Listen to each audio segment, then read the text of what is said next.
शेतीला पूरक असणारा पशुपालनाचा व्यवसाय दुर्मिळ होत चाललाय। शेतकऱ्यांकडे जनावरे नसल्यानं रासायनिक खतांच्या खर्चात वाढ होतेय।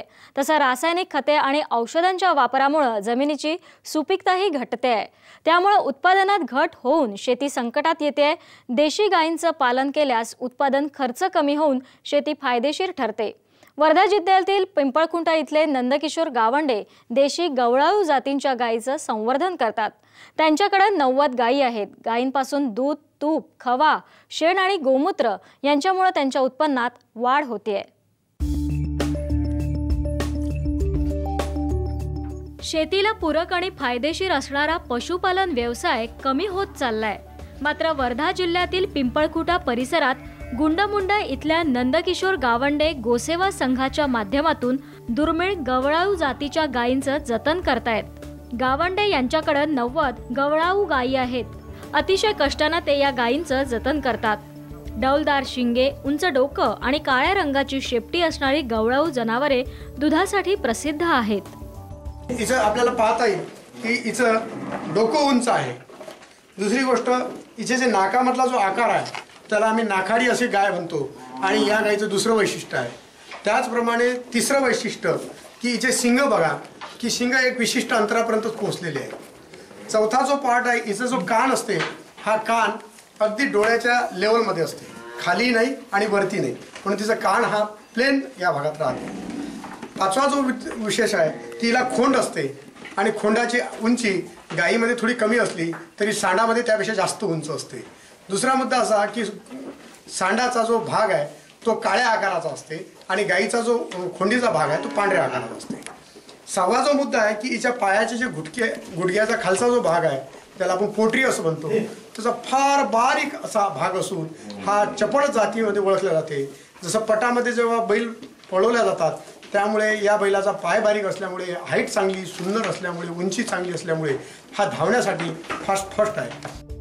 गोधन आणि शेण हे शेतकऱ्यांचं धन आहे। गावंडे जून ते जानेवारी दरम्यान जमा होणाऱ्या शेणाचा वापर शेतीसाठी करतात, तर फेब्रुवारी ते मे दरम्यान जमा झालेल्या शेणापासून गवऱ्या तयार करण्यात येतात। या गवऱ्यांचा वापर अंत्यसंस्कारासाठी केल्यास वृक्षतोड थांबवून पर्यावरणाचं रक्षण होईल असं गावंडे सांगतात। तसंच गवऱ्यांच्या विक्रीतून शेतकऱ्यांना शाश्वत उत्पन्न मिळेल, त्यामुळे गोपालनास प्रेरणा मिळेल। गोमय वसते लक्ष्मी, गायीच्या शेणामध्ये लक्ष्मी आहे असं म्हटलं जाते आणि ही लक्ष्मी दोन ठिकाणी फार महत्त्वाचा विषय आहे। एक तर गायीचं 8 महिन्याचं जे शेण आहे जवळपास जून महिन्यापासून तर डिसेंबर महिन्यापर्यंत किंवा जानेवारी महिन्यापर्यंत तुम्ही शेतीसाठी पूर्णपणे वापर करू शकता। ते जीवामृताच्या माध्यमातून असो, शेणखताच्या माध्यमातून असो, कुठल्याही खताच्या माध्यमातून असो। गावंडे गवळाऊ गोपालनासोबत कोंबडी आणि कुत्रेही पाळतात। कोंबडी पाळल्यामुळे गायींवर गोचड आणि इतर कीटकांचा प्रादुर्भावही झालेला नाही। तसंच कुत्रे पाळल्यामुळे जंगली प्राण्यांच्या धोक्यांपासून गायीचं संरक्षण होत असल्याचं गावंडे सांगतात। पशुपालनासोबत कोंबडी पालन गावरानी आणि गावरानी कुत्र्यांचं पालन जर केलं तर शेतकऱ्यामध्ये, शेतीमध्ये याचा फार मोठा फायदा होतो। जो जंगली जनावरांचा जो त्रास आहे तो पण शेतकऱ्यांना कमी होईल। गावंडे गवळाऊ गायींची विशेष काळजी घेतात। गायींच्या स्वच्छतेकडे आणि चाऱ्याकडे विशेष लक्ष दिलं जातं। गायींच्या दुधापासून मिळणारा खवा नागपूर, अमरावती जिल्ह्यात विकला जातो। 1 लिटरच्या वर दूध देणाऱ्या गायींच्या दुधापासून खवा तयार करण्यात येतो। 1 लिटरच्या पेक्षा कमी दूध देणाऱ्या गायींचं दूध वासरांना देण्यात येतं। चुलीवर खवा तयार करण्यात येतो, त्यामुळे खव्याला मोठी मागणी आहे। खव्याला 300 रुपये किलोचा दर मिळतो। खवा बनवणे अगदी साधा आणि सोपा मार्ग आहे।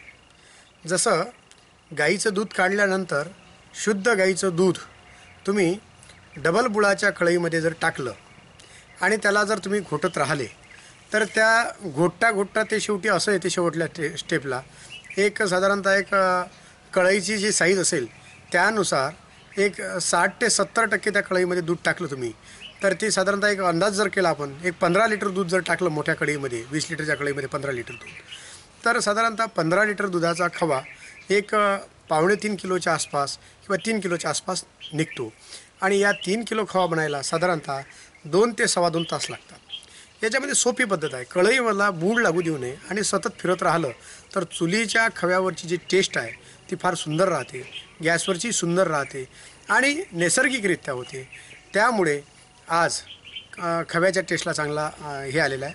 आणि जी मंडळी भेसळ खवा मिळते मार्केटमध्ये म्हणून खात नव्हती, आज आमचा शुद्ध खवा असल्यामुळे जे परिवार खवा खात नव्हते ते पण लोक खायला लागले. खव्यासोबतच गोमूत्र अर्काची विक्रीही करण्यात येते. गायीचं वास्तव जंगलात असल्यानं कोणताही कृत्रिम आहार दिला जात नाही. त्यामुळं गायींच्या गोमूत्रात औषधी गुणधर्म आहेत. अनेक रोगांवर गायीचं गोमूत्र औषधाचं काम करत असल्याचं गावंडे सांगतात. गोमूत्र तयार करण्यासाठी लहान युनिट आहे. तसंच कीड नियंत्रणासाठी 10 रुपये लिटर प्रमाणे गोमूत्राची विक्री करण्यात येते. गायीच्या गोमूत्रापासून कर्करोग दुरुस्त होतो, acidity, BP, sugar, cancer, diabetes, joint pain, त्यानंतर लिव्हरवरची सुजन आणि स्किन डिसीज, ज्याला आपण खाज कुजली असं म्हणतो, अशा विकारांचं हे औषध बनलेलं आहे. आणि असं औषध बनलं, लोकांना त्याचा रिझल्ट मिळायला लागला आणि सायन्सने ते प्रूव्ह करून दिलं की ही मानवासाठी अत्यंत गुणकारी अशी औषध आहे म्हणून.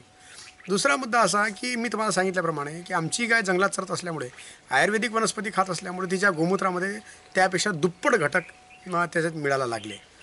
आता प्रश्न आहे की याच्या प्रोसेसिंगचा.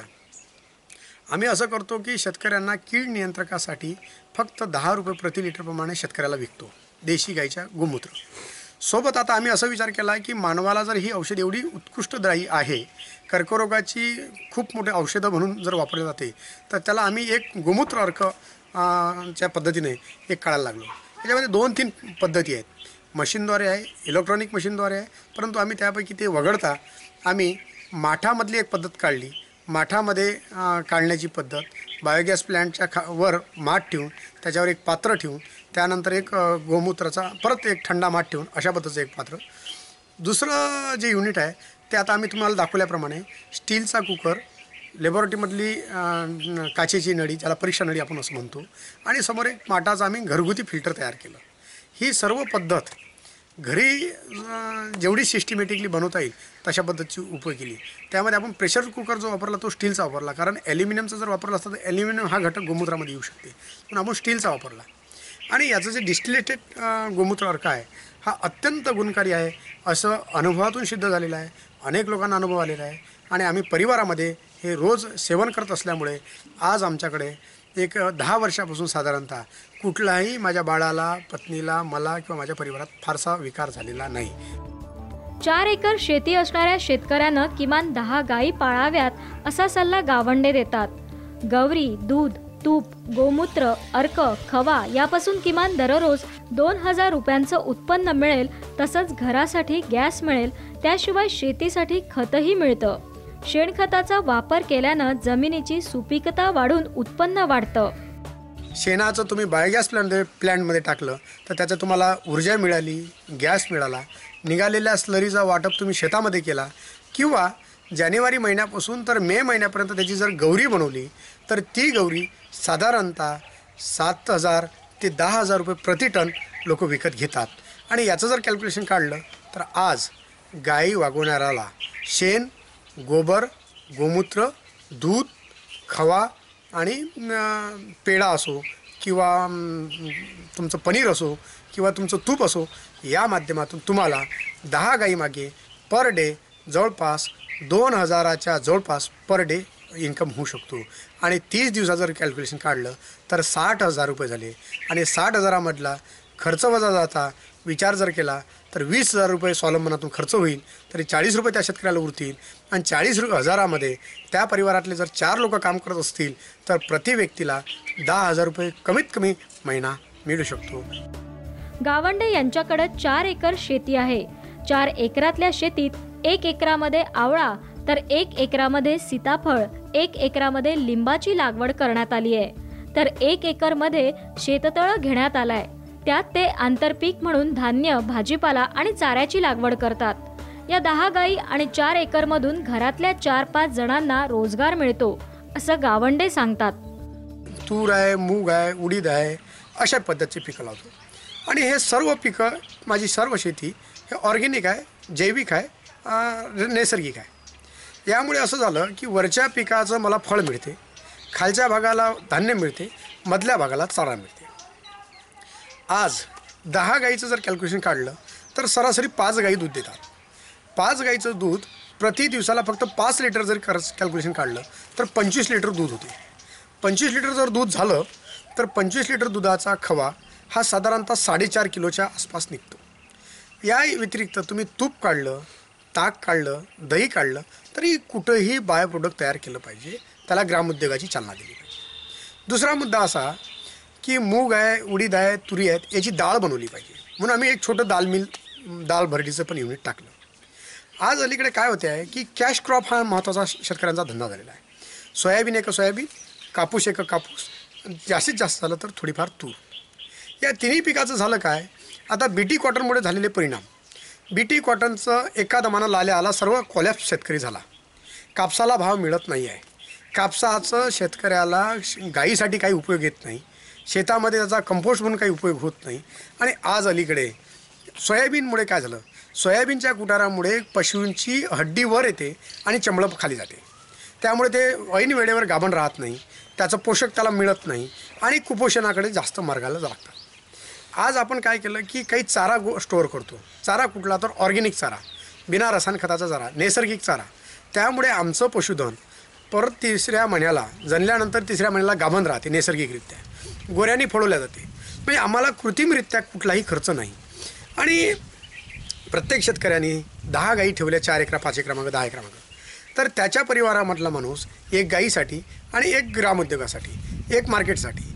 एखाद्या शेतकऱ्याला जर समजा 3 मुलं असतील किंवा परिवारामध्ये 3 ते 5 लोक असतील, प्रत्येकाने जर एक रोजगार आपण ठरवला तर महिलांनी ग्रामोद्योग करावा, पुरुषांनी मार्केट करावी, मुलांनी प्रोसेसिंग करावी आणि एखादा परिवारातल्या लोकांनी गाईची सांभाळणूक करावी. परिवारातल्या 4 लोकांना पूर्ण वेळ काम मिळेल, पूर्णवर पैसा मिळेल आणि उत्कृष्ट पद्धतीचं जीवन नैसर्गिकरित्या जगता येईल, सर्व सुविधा घेऊन. आता मला सांगा, शेतामध्ये बायोगॅस प्लांट टाकला तर तुम्हाला HP गॅसची किंवा कुठल्या इंडियन गॅसचे खर्च नाही. तुम्ही सोलर प्लांट जर वापरला तर तुम्हाला घरी बिजली घ्यायची गरज नाही. बायोगॅस प्लांटवरही बिजली तयार होते, सोलरवरही बिजली तयार होते. तिसरा मुद्दा असा, ऑर्गॅनिक जर तुम्हाला खायला मिळालं, नैसर्गिक खायला मिळालं, तुमच्याकडे कुठलाही विकार येत नाही. सोबत तुमच्याकडे औषधी आहेत, गोमूत्र काय, शेण आहे, गवऱ्या आहे, वगैरे वगैरे, जे मंजन आहे, सर्व काही घरचं तुमच्याकडे उपलब्ध होऊ शकते. आणि हे माझ्या जीवनशैलीमध्ये मी आज वापरतो आहे.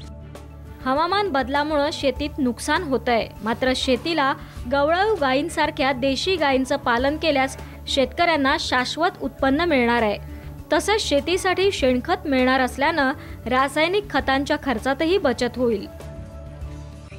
जर प्रत्येक शेतकऱ्याने त्यांचा अनुभव घेऊन जर गाय, शेती आणि त्यासोबत मिळणारं बाकी प्रॉडक्ट्स जर उपयोग केला तर कदाचित प्रत्येकाला डॉक्टरची तर गरज पडणार नाही, मात्र सरकारकडे हात पैसा किंवा आर्थिक मदत मागण्याचीही वेळ त्याच्यावर येणार नाही.